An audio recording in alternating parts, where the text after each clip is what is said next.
Hello students, polytechnic liberal learning में आप सभी का स्वागत है। तो बच्चों, मैकेनिकल इंजीनियरिंग 6 सेमेस्टर का जो सब्जेक्ट है metrology and measuring instruments MMI जिसे हम शॉर्ट में कहते हैं, उसका चैप्टर 3 है जो कि है मेजरमेंट ऑफ सरफेस फिनिश यानी सतह परिष्करण का मापन। इसको हम आज पूरा कंप्लीट करेंगे आज के वीडियो में, और चूंकि आपकी परीक्षाएं शुरू होने वाली हैं तो जल्दी से हम फिनिश करेंगे। बहुत डिटेल में मैं नहीं जाऊँगा क्योंकि समय की कमी है। तो सिलेबस आप देख पा रहे हैं, measurement of surface finish 12 period इसमें निर्धारित हैं। कई सेक्शन में बटा हुआ है, टोटल 5 सेक्शंस हैं। 3.1 जैसे है टर्मिनोलॉजी ऑफ सरफेस रफनेस, इसकी जो टर्मिनोलॉजी यानी विभिन्न शब्दावली हैं सरफेस रफनेस से संबंधित वो।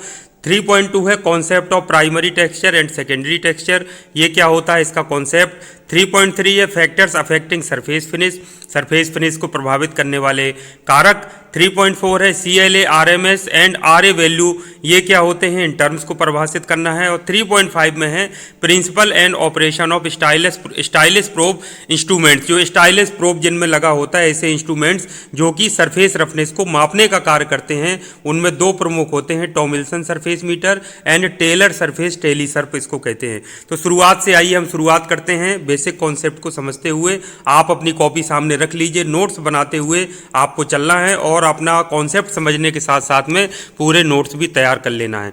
तो कुछ शब्दावली की बात कर लेते हैं। पहले 3.1 में है टर्मिनोलॉजी ऑफ सरफेस रफनेस। तो यहाँ अगर आप देखिए तो ये सरफेस रफनेस आप देख पा रहे हैं सामने।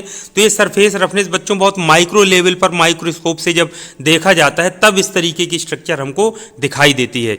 तो सरफेस रफनेस मतलब सतह का खुरदरापन। इसको और भी कई सारे शब्द प्रयोग किए जाते हैं जैसे सतह परिष्करण या सरफेस स्मूथनेस। तो ये सब शब्द क्या है, एक दूसरे से मिलते जुलते हैं। तो आप यहाँ देख पा रहे हैं कि जैसे ये कोई अंग है, मान लीजिए मशीनिंग जिसकी की गई है, तो इसका क्रॉस सेक्शन, ये काट अगर आप देखेंगे, ये सामने जो देख पा रहे हैं, तो आप देखिए इस तरीके से सरफेस खुरदरी है। ये देखिए इस तरीके से यहाँ से शुरू हुआ, इस तरीके से जा रहा है, तो इसको कहते हैं सरफेस रफनेस। ठीक है बच्चों, ये फ्लॉ का मतलब होता है कुछ कमियां भी होती हैं, जैसे कहीं गड्ढा हो गया जिसको पिट बोलते हैं या कुछ और हो गया, तो वो एक अलग चीज़ है। ये प्रोफाइल है, जब हम क्रॉस सेक्शन से देखते हैं तो इसको कहते हैं प्रोफाइल। तो ये है प्रोफाइल सरफेस रफनेस की। ठीक है बच्चों, अब यहां पर आप देखिए कि जो वेवीनेस एक शब्द बार बार आएगा। वेवीनेस क्या होता है, जो ज़्यादा चौड़े जो इरेगुलरिटी होती हैं यानी अनियमितताएं होती हैं, तो उनको हम कहते हैं वेवीनेस। जो छोटी छोटी अनियमितताएं होती हैं उनको कहते हैं हम सरफेस रफनेस। और जो बड़ी अनियमितताएं, जैसे आप देखिए यहाँ तक बिल्कुल छोटी छोटी अनियमितता थी और यहाँ से यहाँ तक ये पूरा का पूरा बड़ी अनियमितता हो गई, जैसे यहाँ से देख रहे हैं यहाँ से यहाँ तक। तो ये जो ज़्यादा गैप होता है इसको बोलते हैं वेवीनेस। क्या बोलते हैं बच्चों, वेवीनेस। तो ये देखिए वेवीनेस की ये वेवीनेस हो गया। तो ये वेवीनेस स्पेसिंग है, यानी यहाँ से यहाँ तक स्पेसिंग मतलब चौड़ाई हम इसको बोल सकते हैं। और ये वेवीनेस की हाइट या इसको हम गहराई बोल सकते हैं, ये यहाँ से लेकर के और यहाँ तक। तो इस तरीके से आप वेवीनेस को समझ गए, रफनेस की जो प्रोफाइल होती है उसको समझ गए। एक यहाँ पर देखिए लिखा हुआ है ले। तो सरफेस जैसे जिस दिशा में हम बनाते हैं वो दिशा को बताने के लिए जो उसका पैटर्न होता है सतह रफनेस, सरफेस रफनेस का, उसके पैटर्न को समझाने के लिए, उसकी दिशा को बताने के लिए ले का प्रयोग किया जाता है। कितने प्रकार का होता है ये हम आगे अभी पढ़ेंगे, तो इसको आप आसानी से समझ सकते हैं। देखिए रफनेस स्पेसिंग, अब रफनेस के लिए ये हमने ले लिया एक छोटा सा उदाहरण कि ये छोटी छोटी अनियमितताएं जो होती हैं सतह पर पाई जाती हैं या इनको विचलन भी कह सकते हैं, उसको सरफेस रफनेस कहते हैं या सतह खुरदरापन कहते हैं। तो रफनेस स्पेसिंग मतलब ये जो ऊपर देख पा रहे हैं, ये ऊपर चोटी है यानी ऊंचाई तक गया है, फिर ये नीचाई तक गया है। तो सबसे ऊपर वाला जो पॉइंट होता है उसको कहते हैं पीक यानी कि चोटी, और सबसे नीचे वाला जो होता है उसको कहते हैं वैली यानी खाई। जैसे कहीं पहाड़ होते हैं तो ऊंचे पहाड़ है तो उसको चोटी कहेंगे, पीक जो सबसे ऊंचा है, नीचे जो गहरी खाई मिलती है उसको वैली बोलते हैं अंग्रेजी में।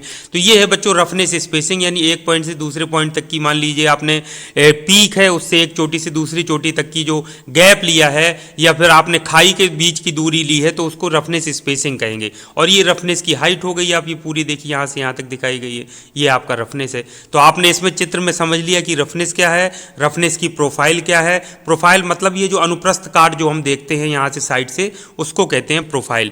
और ये वेवीनेस आपने समझ लिया कि वेवीनेस क्या होते हैं, जो ज़्यादा चौड़ी अनियमितताएं होती हैं उसको हम कहते हैं वेवीनेस। अब सीधे शब्दों पर आ जाते हैं, कॉन्सेप्ट की बात करते हैं। सरफेस रफनेस, जिसको हिंदी में हम सतह खुरदरापन कहते हैं, किसी पदार्थ की सतह पर मौजूद अनियमितताओं यानी इर्रेगुलरिटीज या फिर विचलन को बताता है। तो सरफेस रफनेस या सतह खुरदरापन क्या है? किसी पदार्थ की सतह पर मौजूद अनियमितताओं या इरेगुलरिटीज या फिर विचलन यानी डेविएशंस को बताता है और उसी को हम सतह खुरदरापन या सरफेस रफनेस कहते हैं। सतह खुरदरापन से यदि साधारण शब्दों में कहें तो इससे तात्पर्य है कि सतह चिकनी यानी स्मूथ नहीं है। हम सतह को खुरदरा कह रहे हैं, इसका सीधा मतलब क्या निकल रहा है कि ये सतह क्या है? स्मूथ यानी कि चिकनी नहीं है। यदि सतह जितनी ज़्यादा चिकनी होगी खुरदरापन उतना ही इसका मतलब उसमें कम है। तो सतह खुरदरापन या सरफेस रफनेस किसी सतह या सरफेस की एक विशेषता या गुण है। क्या है? उसकी एक क्वालिटी है या उसका एक फीचर होता है, यानी उसकी एक विशेषता माना जाता है। सतह खुरदरापन के मान को हम आरए से प्रदर्शित करते हैं। किससे? जैसे सतह खुरदरापन यानी सरफेस रफनेस के मान को दिखाना होगा तो किससे प्रदर्शित करें? कैपिटल आर और उसमें सबस्क्रिप्ट में स्मॉल ए लिखा हुआ है। तो आरए से हम क्या करते हैं? सरफेस रफनेस के मान को प्रदर्शित करते हैं। अब आरए की इकाई जैसे किस में नापते हैं? कई भाई मापन इकाइयाँ पता होना चाहिए ना कि आरए यानी कि सरफेस रफनेस को मापा किस में जाता है, तो इसको माइक्रोमीटर में या इसी को दूसरा शब्द जो कहते हैं माइक्रोन उसमें मापा जाता है। तो हमेशा इसकी वैल्यू जब इंडिकेट की जाएगी, जैसे आरए बराबर मान लीजिए लिख दिया 0.005 माइक्रोमीटर या माइक्रोन। ठीक है बच्चों, तो इस तरीके से इसको प्रदर्शित किया जाता है और ये माइक्रोमीटर या माइक्रोन इसकी इकाई होती है। अब ये दूसरा एक चित्र है, इसको भी थोड़ा सा समझ लीजिए। ये आप देख पा रहे हैं, ये सरफेस रफनेस है। सरफेस रफनेस की इसमें हाइट आपको दिखाई दे रही है, रफनेस की विड्थ दिखाई दे रही है जो ऊपर जिस तरह से चित्र में दिखाया था। वेवीनेस बताया था, जो बहुत चौड़ी जो इरेगुलरिटी होती है, अनियमितता होती है, उसको वेवीनेस कहते हैं। तो वेवीनेस की विड्थ है और ये आपका वेवीनेस की हाइट है जो उसमें पिछले चित्र में दिखाया था। फ्लॉ मतलब कोई कमी, जैसे पेट हो गया, गड्ढा हो गया, वो कमी में माना जाता है, फ्लॉ माना जाता है।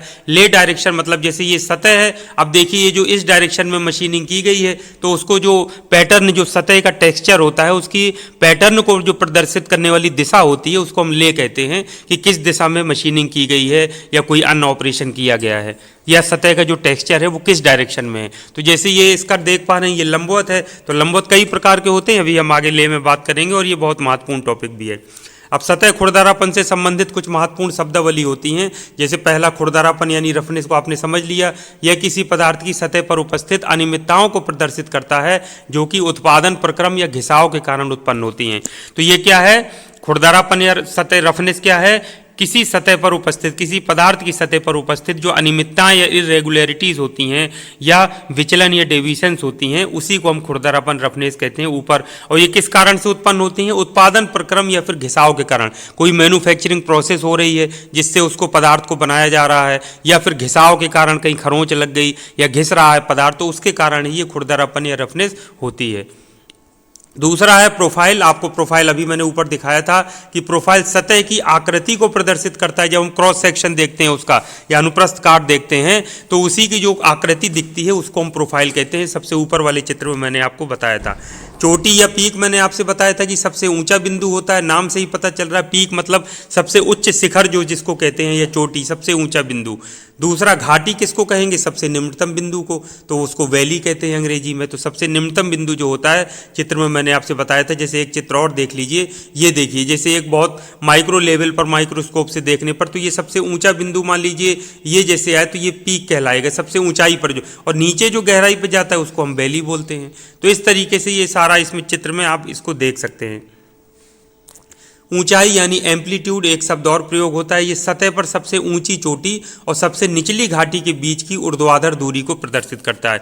यानी चोटी तो जो ऊंचाई जो होती है वो चोटी कहलाती है, लेकिन सबसे ऊंची चोटी जो होगी और खाई में जो होगी सबसे निचली घाटी या खाई जो होगी वैली, उसके बीच की ऊर्ध्वाधर दूरी को हम कहते हैं ऊंचाई या फिर एम्पलीट्यूड। तो ये सतह पर सबसे ऊंची चोटी यानी सबसे जो पीक पॉइंट है सबसे ऊंचा वाला, और सबसे निचली घाटी यानी सबसे लोएस्ट जो वैली है उसके बीच की ऊर्ध्वाधर दूरी को प्रदर्शित करता है, उसको कहते हैं ऊंचाई या एम्पलीट्यूड।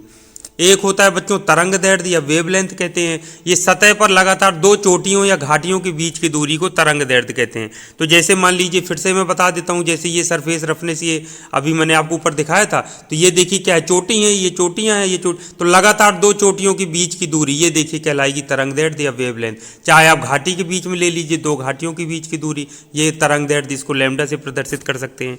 तो ये तरंग दैर्ध्य क्या है? सतह पर लगातार चाहे दो चोटियों के बीच की दूरी ले लीजिए, चाहे दो घाटियों के बीच की दूरी, तो उसको हम वेवलेंथ या तरंग दैर्ध्य कहेंगे। अगला है माध्य खुरदरापन रफनेस डेप्थ। तो माध्य खुरदरापन गहराई, तो खुरदरेपन की गहराई हम कई जगह पर निकालकर उसका औसत निकाल दें तो उसको माध्य खुरदरापन गहराई कहते हैं। इसको आर जेड से प्रदर्शित करते हैं, कैपिटल आर और सब स्क्रिप्ट में जेड लिख देते हैं, आर जेड से प्रदर्शित करते हैं। तो नाम से ही पता चल रहा है मीन रफनेस डेप्थ, यानी रफनेस डेप्थ या खुरदरापन की जो गहराई है विभिन्न जगहों पर उसका औसत जो होता है मान, उसी को माध्य खुरदरापन गहराई कहते हैं। तो यह नमूना लंबाई, मतलब जो नापने के लिए एक नमूना लिया जाता है, तो नमूना लंबाई के भीतर उच्चतम शिखर तथा निम्नतम घाटी के बीच औसत ऊर्ध्वाधर दूरी को नापता है।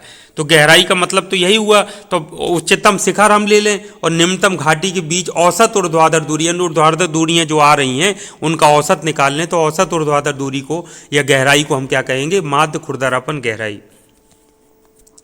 अगला है बच्चों रूट मीन स्क्वायर रफनेस, इसको आर क्यू से प्रदर्शित करते हैं। तो आर क्यू क्या है, रूट मीन स्क्वायर या वर्गमूल माध्य इसको कहते हैं। नमूना लंबाई के भीतर माध्य रेखा से विचलन के, माध्य रेखा से जो विचलन होता है उसके वर्गमूल माध्य यानी कि रूट मीन स्क्वायर को क्या कहते हैं, रूट मीन स्क्वायर रफनेस।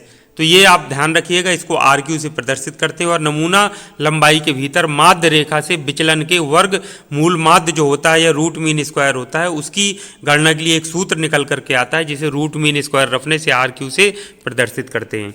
अब सतह खुरदरापन का प्रदर्शित करना, सतह खुरदरापन को प्रदर्शित करने के लिए वी शेप का प्रयोग किया जाता है। इस तरीके से वी बना होता है, क्या बना होता है, वी, इस तरीके से अभी नीचे मैं दिखा रहा हूं। और उस वी शेप में विभिन्न जो है तो ए बी सी डी यानी अलग अलग अंक लिखे होते हैं, उनका क्या मतलब होता है वो मैं आपको बताता हूं।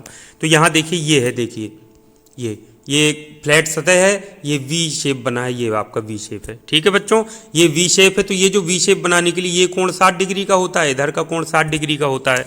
तो अब इसमें और भी सिंबल यूज किए जाते हैं, जैसे मान लीजिए ये आपने बीच में सर्कल बना दिया, तो सर्कल का मतलब ये हो गया कि इस जो मशीनी अंग है जिसकी मशीनिंग करना है उससे मतलब उससे कोई पदार्थ काटना नहीं है।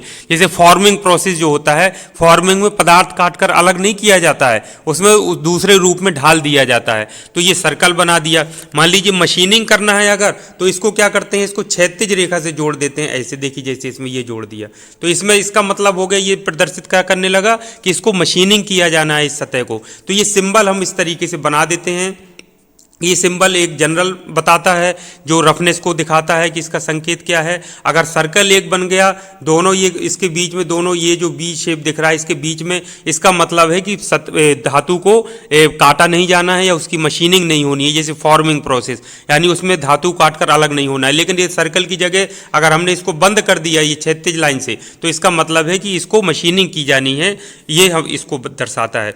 अब देखिए विभिन्न वैल्यू मानों को दर्शाने के लिए देखिए लिखा है इसके ऊपर ए, यहाँ पर देखिए लिखा है ये बी, एक क्षैतिज लाइन ड्रॉ करके, यहाँ पर देखिए लिखा है सी और ब्रैकेट में एफ भी कई बार लिखा जाता है, और फिर उसके बाद डी यहाँ पर और फिर ई यहाँ पर। तो ये ए बी सी डी ये क्या है, ये देखिए यहाँ पर ऊपर मैंने अलग से लिख दिया है ए सरफेस रफनेस, यानी यहाँ पर ए लिखा हुआ है वो सरफेस रफनेस वैल्यू, यानी आर ए मतलब यानी वहाँ पर यदि 0.005 लिखा है इसका मतलब है कि वो सरफेस रफनेस दिखाता है यहाँ पर, यानी ए की जगह अगर यहाँ पर हम 0.005 लिख दें तो इसका मतलब क्या है, वो सरफेस रफनेस की वैल्यू को दिखा रहा है। अगर बी की जगह पर मान लीजिए हम production method, we indicates production method, मतलब किस विधि के द्वारा उसको उत्पादन किया जा रहा है, तो यहाँ पर बी ये बताता है। उसके बाद आ जाइए सी बताता है सैम्पलिंग लेंथ कितनी है, यानी सैंपल जो लिया गया है उसकी लेंथ कितनी है, यहाँ पर ये बताता है। और कई बार कुछ अन्य चीज़ों को दर्शाने के लिए ब्रैकेट में एफ से भी दर्शाया जाता है और हो सकता है नहीं भी दर्शाया जाए। अब यहाँ ई और डी और बचा है, तो डी का मतलब क्या है, यहाँ पर इंडिकेट्स डायरेक्शन ऑफ ले। डायरेक्शन मैंने आपसे बताया था कि सतह का जो पैटर्न है किस तरीके से सतह की लंबवत बनाया गया है, कि पैरेलल है कि कई दिशाओं में है, तो यहाँ पर ये डी के द्वारा प्रदर्शित किया जाता है। नहीं, यहाँ यदि लंबवत है तो ऐसा सिंबल बना देंगे, पैरेलल है तो हम इस तरीके से बना देंगे सिंबल यहाँ डी की जगह। तो इसका मतलब पता चल जाएगा कि जो टेक्सचर है, जो उसका सतह है, उसका जो प्रारूप है या पैटर्न है वो किस तरीके से है वो बताता है। तो यहाँ ई की जगह क्या है, मशीनिंग अलाउंस कितना दिया गया है या ये यहाँ पे दिया जाना है, ये मशीनिंग अलाउंस को प्रदर्शित करता है।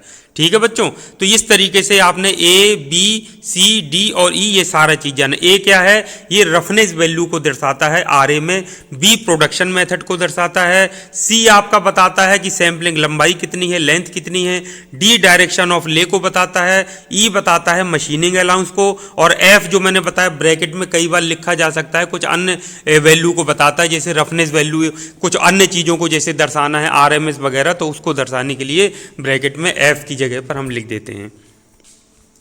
अगला फिर वही आ गया बड़ा महत्वपूर्ण टर्म ले। तो ले क्या है, किसी सतह पर प्रमुख बनावट पैटर्न यानी टेक्सचर पैटर्न की दिशा को बताने के लिए ले का प्रयोग किया जाता है। ये सिंबल्स होते हैं, संकेतों के द्वारा इसको दर्शाया जाता है, जैसे वहां पर मैंने आपको बताया था डी की जगह पर। तो ये किसी सतह पर प्रमुख बनावट पैटर्न या टेक्सचर पैटर्न की दिशा को बताने के लिए जो संकेत प्रयोग किए जाते हैं उनको हम कहते हैं ले। अंग्रेजी में भी पढ़ लीजिए, lay is the term used to indicate the direction of the dominant pattern of texture on the surface. ठीक है बच्चों, तो ये अब आप देख लीजिए एक टेबल, जैसे मान लीजिए सतह पैरेलल है। अब आप देखिए इसको ध्यान से, ये वाला देखिए, ये सतह है, ठीक है। अब इसको देखिए मशीनिंग की गई है, सतह का जो पैटर्न है वो कैसा, इसके समानांतर नहीं है। ये देखिए डायरेक्शन एरो का साइन भी बना है, यहाँ देखिए है, तो इसको इक्वल के साइन के द्वारा यानी बराबर के चिन्ह द्वारा प्रदर्शित करेंगे। ये देखिए यहाँ पर, ये यहाँ पर डी की जगह पर बराबर का चिन्ह लगा दिया, यानी जो ले है या जो डायरेक्शन है जो उसके टेक्सचर की, वो कैसी है, उसका पैटर्न कैसा है, पैरेलल है, यानी सतह के समानांतर। अगला है बच्चों, देखिए ये आप देखिए ये सतह है, अब देखिए लंबवत इसके की गई है, ये डायरेक्शन देखिए आप एरो का, तो इसका मतलब परपेंडिकुलर साइन से प्रदर्शित करते हैं। तो ये चित्र अब आप देखिए यहाँ पर परपेंडिकुलर साइन, यहाँ डी था उसको यहाँ पर बना दिया। इसका मतलब है कि जो ले है वो क्या है, परपेंडिकुलर है या फिर लंबवत है जो सतह के। तीसरा है बच्चों क्रॉस, हम कब दर्शाते हैं, जब दोनों दिशाओं में, देखिए इस तरीके से भी है यानी क्रॉस कर रहे हैं एक दूसरे को, और इस तरीके से भी है, ये देखिए ये देखिए आप, तो उसको यानी क्या कर रहे हैं, क्रॉस कर रहे हैं, यानी दोनों दिशाओं में, इस दिशा में भी इस दिशा में, दोनों को क्रॉस कर रहे हैं, तो एक्स के साइन द्वारा या क्रॉस के साइन द्वारा प्रदर्शित करते हैं। और यहाँ देखिए डी की जगह क्रॉस का साइन लगा दिया, यानी कैसा है इसका क्रॉस, जिसको जो उसका पैटर्न है या उसका टेक्सचर का जो पैटर्न है वो कैसा है, क्रॉस के रूप में, यानी इस तरीके से उसकी सतह है, उसका जो ले है। अगला है बच्चों मल्टी डायरेक्शनल, मतलब तो विभिन्न दिशाओं में, कई दिशाओं में, नाम से ही पता चल रहा है मल्टी डायरेक्शनल मतलब कई दिशाओं में हो, किसी भी दिशा में, तो उसको एम से प्रदर्शित करते हैं। एम मतलब मल्टी डायरेक्शनल। वृत्ताकार हो तो देखिए सर्कुलर इस तरीके से हो तो यहाँ सी लिख देते हैं, सी से प्रदर्शित करते हैं, सी फॉर सर्कुलर। इसी तरीके से यदि रेडियल हो, अब आप देख पा रेडियल का मतलब सेंटर से निकल के बाहर की जैसे रेडियस होती है, तो रेडियली अगर है तो आर लिख देंगे कैपिटल में, तो आर यहाँ बना लिख देंगे। तो इसका मतलब है कि जो सतह है वो कैसी, उसको रेडियली यानी उसका जो पैटर्न है वो किस तरीके का है, उसकी दिशा बता रहा है, रेडियली उसकी दिशा है, इस तरीके से। तो इस तरीके से आपने ले देखा, ये टेबल आप जरूर बना लीजिए, इसको स्क्रीनशॉट कर लीजिए अगर अभी आप ना बनाए हो, और ये पेपर में जरूर पूछा जाता है और आगे के लिए भी बहुत महत्वपूर्ण है, आपके लिए उपयोगी है, तो इसको जरूर याद रखना है और कॉपी में पूरी टेबल को आपको बना लेना है। यहाँ पर देखिए संकेत बना है, ये उसके बारे में डिस्क्रिप्शन लिखा है, यहाँ पर जो सरफेस रफनेस के साथ में किस तरीके से उसको दिखाते हैं ये बना है, और यहाँ पे सतह पूरी दिखाई गई है कि किस तरीके से पैटर्न उसका है। तो ये सारे सिंबल के साथ और सारा चीज़ों के साथ उसमें अंग, मशीन अंग को भी दिखाया गया है, और किस तरीके से होता है वो भी दिखाते हुए डिस्क्रिप्शन और सारा चीज़ लिखते हुए इसको दर्शा दिया गया है। अब एक कॉन्सेप्ट है प्राइमरी टेक्सचर और सेकेंडरी टेक्सचर क्या होता है। अब प्राइमरी टेक्सचर मतलब प्राथमिक बनावट, टेक्सचर मतलब बनावट को हम कह सकते हैं हिंदी में, लेकिन अंग्रेजी शब्द आप याद रखिए प्राइमरी टेक्सचर यानी प्राथमिक टेक्सचर। तो किसी पदार्थ की सतह पर उपस्थित प्राकृतिक अनियमितताओं को प्राथमिक बनावट कहते हैं। मान लीजिए कोई भी पदार्थ है, हम उसका उत्पादन कर रहे हैं, तो किसी भी वजह से प्राकृतिक यानी नेचुरली या बाई बर्थ यानी जन्मजात जो उसमें उसकी जो बनावट होती है, टेक्सचर होती है, अनियमितताएं होती हैं उसमें, उसी को हम प्राइमरी टेक्सचर कहते हैं या प्राथमिक बनावट कहते हैं। यानी ऐसी अनियमितताएं या जो कि जन्मजात या फिर क्या होता है पदार्थ को बनाने के दौरान पैदा होती हैं प्राकृतिक रूप से, उसको ही कहते हैं हम प्राथमिक बनावट या प्राइमरी टेक्सचर। तो प्राथमिक बनावट जन्मजात या प्राकृतिक सतह अनियमितताओं को प्रदर्शित करती है जो कि पदार्थ के निर्माण या उत्पादन के दौरान उत्पन्न होती हैं। तो पदार्थ का जब निर्माण कर रहे हों या उत्पादन कर रहे हों, उसके फलस्वरूप जो अनियमितताएं सतह पर आ जाती हैं, जो टेक्सचर आता है उसको प्राइमरी टेक्सचर के नाम से जानी जाती हैं। अब ये जो अनियमितताएं हैं ये कणों की संरचना यानी ग्रेन साइज के कारण, क्रिस्टलोग्राफिक विशेषताएं या फिर सतह उपचार यानी सरफेस ट्रीटमेंट के कारण उत्पन्न हो सकती हैं। तो ये इसके प्रमुख कारण हो सकते हैं। तो प्राथमिक टेक्सचर आपको समझ में आ गया, ऐसी टेक्सचर या बनावट या जो होती है जो प्राकृतिक रूप से या जन्मजात पदार्थ के उत्पादन के दौरान या निर्माण के दौरान सतह पर आ जाती हैं, उसी को कहते हैं प्राथमिक टेक्सचर या फिर प्राइमरी टेक्सचर। तो प्राकृतिक जो किसी पदार्थ की सतह पर उपस्थित प्राकृतिक अनियमितताओं को प्राथमिक बनावट कहते हैं। फिर समझ लीजिए, प्राथमिक बनावट जन्मजात या प्राकृतिक सतह अनियमितताओं को प्रदर्शित करती है जो कि पदार्थ के निर्माण या उत्पादन के दौरान उत्पन्न होती हैं। कारण मैंने बता दिए, कणों की संरचना के कारण, क्रिस्टलोग्राफिक विशेषताओं के कारण या सरफेस ट्रीटमेंट के कारण ये हो सकते हैं। अब द्वितीयक बनावट क्या होती है? सेकेंडरी टेक्सचर, वो जो सेकेंडरी ऑपरेशन जब हम करते हैं, जैसे मशीनिंग, ग्राइंडिंग, ड्रिलिंग किया, पॉलिश किया, कोटिंग किया, इनके कारण जो टेक्सचर बनती है उसको सेकेंडरी टेक्सचर कहते हैं या द्वितीयक टेक्सचर कहते हैं। तो द्वितीयक बनावट पदार्थ के निर्माण या उत्पादन के पश्चात जानबूझकर भी हम हो सकता है टेक्सचर बनाएं, उसकी हमारी रिक्वायरमेंट इस तरीके की हो, या फिर अनजाने में बन जाएं तो सतह पर की गई अनियमितताओं को प्रदर्शित करती है, उसको कहते हैं सेकेंडरी टेक्सचर।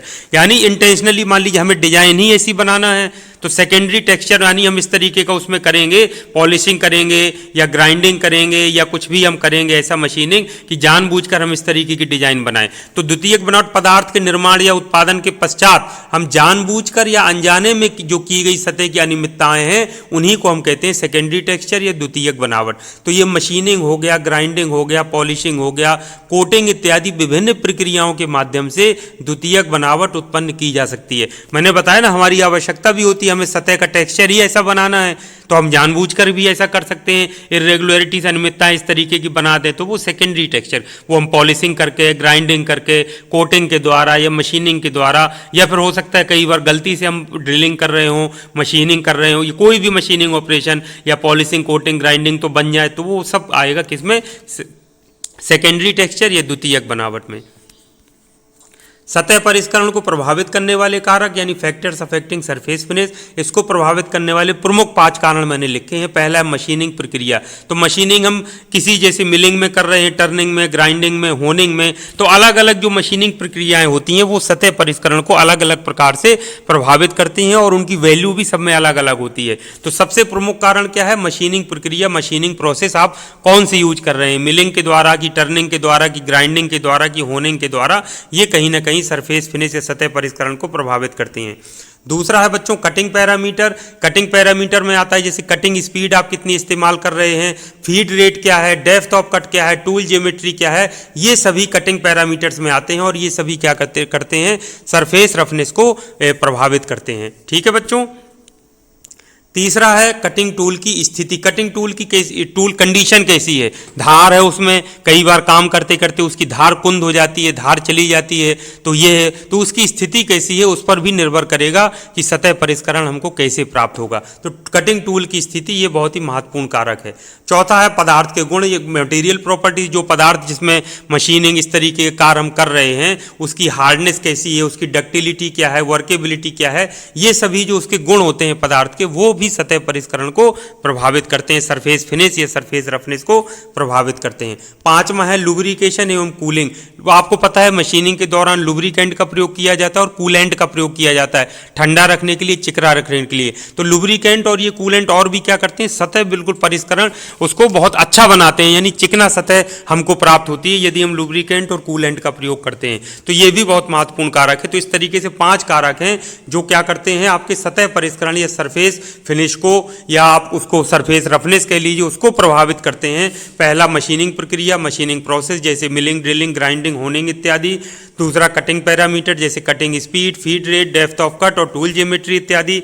कटिंग टूल की स्थिति, तो कटिंग टूल धारदार है कि उसकी धार चली गई है, ये प्रभावित करती है उसकी सतह परिष्करण को। चौथा पदार्थ के गुण जैसे उसकी डक्टिलिटी, हार्डनेस, कठोरता, वर्केबिलिटी इत्यादि मटेरियल प्रॉपर्टीज ये प्रभावित करते हैं। और पांचवा लुब्रिकेशन एवं कूलिंग, कूलेंट जो यूज हम करते हैं मशीनिंग प्रोसेस के दौरान वो भी कहीं ना कहीं सतह परिष्करण को प्रभावित करते हैं। कूलेंट और जो लुब्रिकेशन की वजह से सतह परिष्करण अच्छा प्राप्त होता है, यानी चिकनी सतह हमको प्राप्त होती है। कुछ और ये शब्द हैं, CLA हो गया, RMS हो गया, RA वैल्यू हो गया।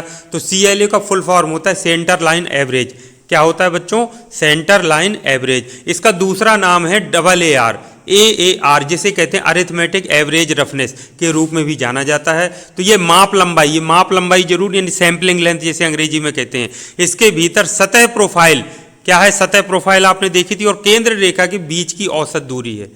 सेंटर लाइन एवरेज क्या है? सतह प्रोफाइल और केंद्र रेखा के बीच की औसत दूरी को क्या कहते हैं, सेंटर लाइन एवरेज। यह सतह खुरदरापन का समग्र माप प्रदान करता है, यानी इससे पूरी की पूरी माप क्या होती है, प्रदर्शित हो जाती है।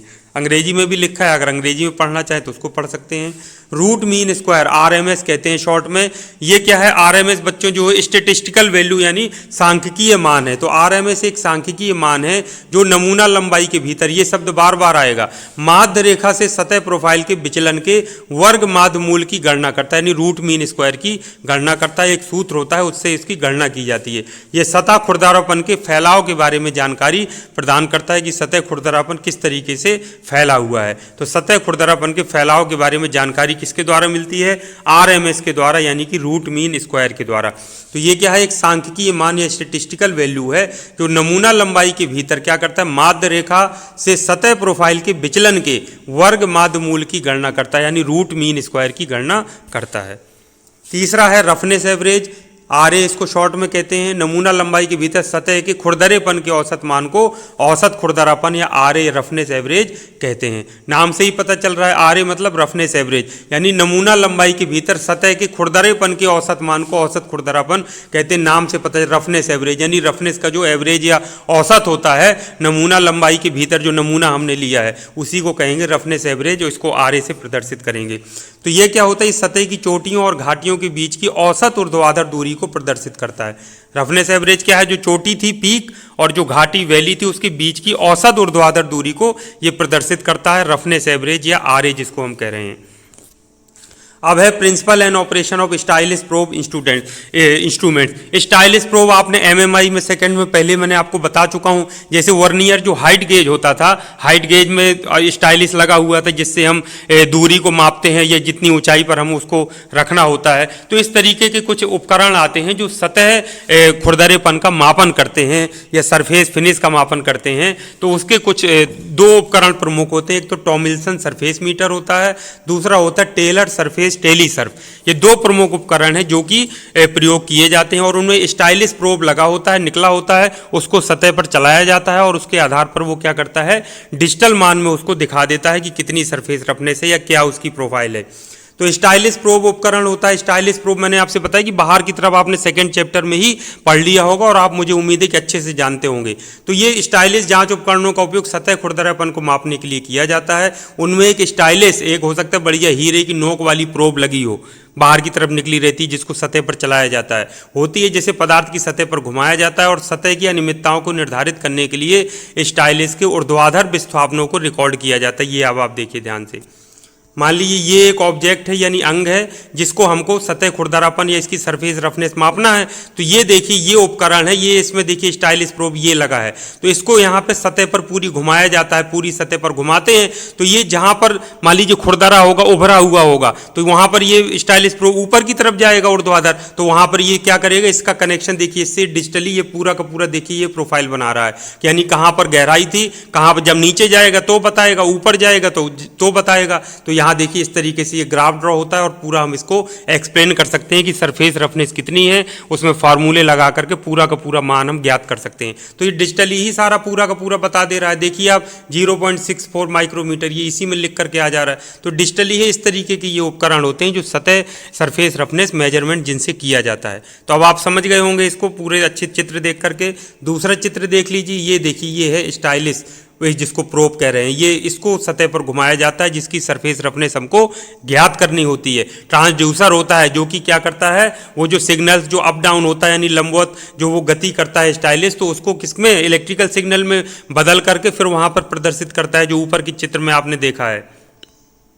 तो ये दोनों उपकरण जो होते हैं एक स्टाइलिस का उपयोग करके, जो दो मैंने आपसे बताया टॉमिल्सन सरफेस मीटर और दूसरा वाला, ये दोनों एक स्टाइलिस का उपयोग करके सतह की अनियमितताओं का पता लगाने और ऊर्ध्वाधर विस्थापनों को विद्युत संकेतों में परिवर्तन करने के सिद्धांत पर कार्य करते हैं। ऊर्ध्वाधर विस्थापनों को बताया ना, जहाँ पर मान लीजिए पीक मिलेगा तो ऊपर जाएगा, जहाँ घाटी मिलेगी नीचे जाएगा। जब पूरी सतह पर हम उसको चलाएंगे तो उसी के आधार पर फिर वो ग्राफ भी ड्रॉ कर देता है और मान भी कैलकुलेट करके बता देता है। तो ये ऊर्ध्वाधर विस्थापनों को विद्युत विद्युत सिग्नल में परिवर्तित करने के सिद्धांत पर कार्य करते हैं। ये दोनों उपकरण हैं जिसमें एक स्टाइलिश प्रोब लगी होती है।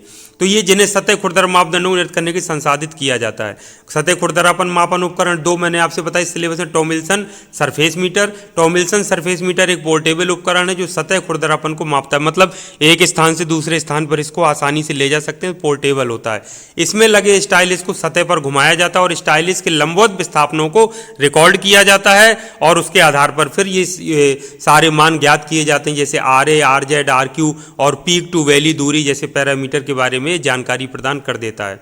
दूसरा है टेलर सरफेस टेलीसर्व। टेलर सरफेस टेलीसर्व एक सटीक उपकरण है, यानी बहुत इसका जो वैल्यू है वो एक्यूरेट आती है बिल्कुल, जिसका उपयोग सतह खुरदरापन मापन के लिए किया जाता है। इसमें एक हीरे की टिप लगे हुए स्टाइलिस को सतह पर घुमाया जाता है और स्टाइलिस के लंबवत विस्थापनों को रिकॉर्ड किया जाता है। बताया ना कि ऊपर खुरदरापन है अगर तो ऊपर जाएगा, अगर आपको पीक मिलेगा, वैली मिलेगी तो नीचे, तो ऊपर नीचे वही फिर रिकॉर्ड करता है, इलेक्ट्रिकल सिग्नल में उसको बदल देता है और वहाँ स्क्रीन पर दिखाता है। तो यह उपकरण RA, RZ, RQ वेवीनेस और अन्य तरह की विशेषताओं को मापता है। ये देखिए एक चित्र आपको है टेलीसर्व स्टाइलिस इंस्ट्रूमेंट, इससे आप समझ सकते हैं। ये आप देखिए, ये आप देख रहे हैं स्टाइलिस, ये सरफेस है, ये उसमें माइक्रो लेवल पर आप देख पा रहे हैं। ये स्टाइलिस है, सतह पर जाएगा तो जहाँ पर पीक मिलेगा ऊपर जाएगा ये, और जहाँ पर घाटी मिलेगी नीचे, तो वही लंबवत नापता है और सारी की सारी चीज़ों को स्क्रीन पर ले जा करके यानी डिजिटल सिग्नल में बदल करके फिर वहाँ पर दिखाता है। ये देखिए सारा ये ड्राइव यूनिट है, रेफरेंस सरफेस, यहाँ पर देखिए इससे ये मेजर करता है कि रेफरेंस सरफेस बिल्कुल फ्लैट और इसकी तुलना में कितना है। इस तरीके से आप इसके कॉन्सेप्ट को, ये चित्र भी आप बना लीजिए, इसको स्क्रीनशॉट भी कर लीजिए, तो अगर आता है परीक्षा में तो इस चित्र को आप बना करके इसको और एक्सप्लेन कर सकते हैं जो मैंने आपको ऊपर बताया है। ठीक है बच्चों, तो इस तरीके से एग्जाम पॉइंट ऑफ व्यू से जो सिलेबस में था मैंने पढ़ा दिया है। नोट्स कंप्लीट कर लीजिए, और डिटेल में आपको पढ़ना है तो आप और उसको डिटेल में जानकारी हासिल करके और भी आप पढ़ सकते हैं यदि आपके पास समय है। तो आज के लिए इतना काफ़ी है। Thank you very much. इसी क्रम में हम लगातार पढ़ाई करते रहेंगे। आप भी परीक्षा के दृष्टिकोण से जितनी जल्दी हो सके नोट्स बना करके कॉन्सेप्ट क्लियर कर लीजिए और बिल्कुल पढ़ाई के लिए स्वयं को तैयार रखिए। Thank you very much. आप सभी का दिन शुभ हो।